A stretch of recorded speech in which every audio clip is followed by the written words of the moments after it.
Do you need that? Well, I can usually just do it with this. And here it comes.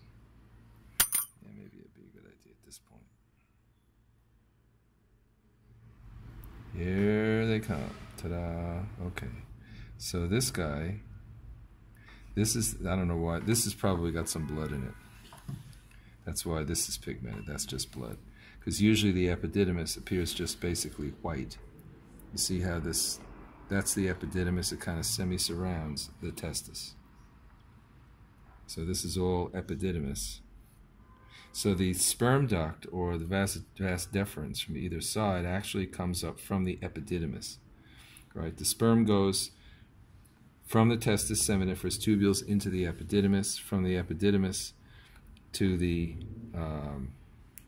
basically up into the urethra through the vasa deferentia, comes out from the epididymis. So testis, epididymis, vas deferens into the base of the bladder to the urethra, and then we can make, as I said before, the same cut that we did in the female, but it's a little bit trickier. So we could just go to where this descends and start cutting.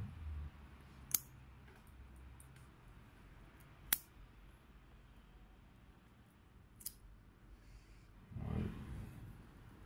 Remember, we already cut the urethra here, so we don't have to worry about not cutting it again. Here it's cut here, and that makes the turn.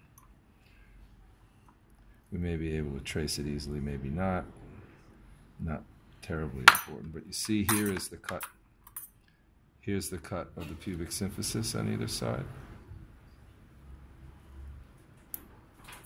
And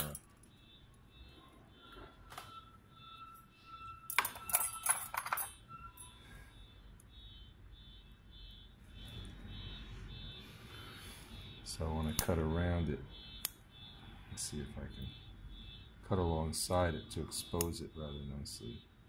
So I'll cut right into the scrotum here.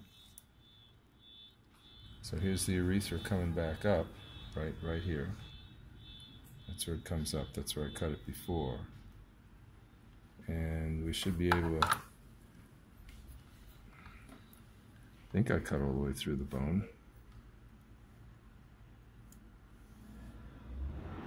Maybe now I did. That had a sort of a distinctive crunch to it. Separate it a little bit. Maybe if this just starts.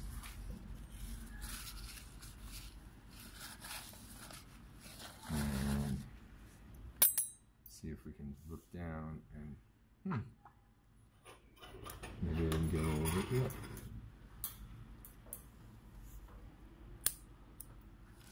Okay, now I can see, this is the urethra coming down here, and behind the urethra we can usually see here is the cut through the bone.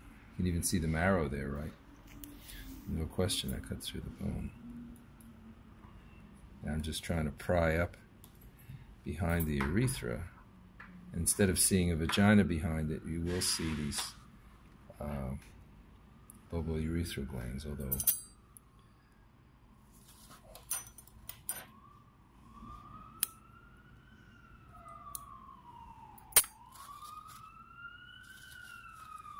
so there it is. Oh, look at that, I didn't cut it after all. Right where it comes under the pubic bone, right? You can see this continuous thing here.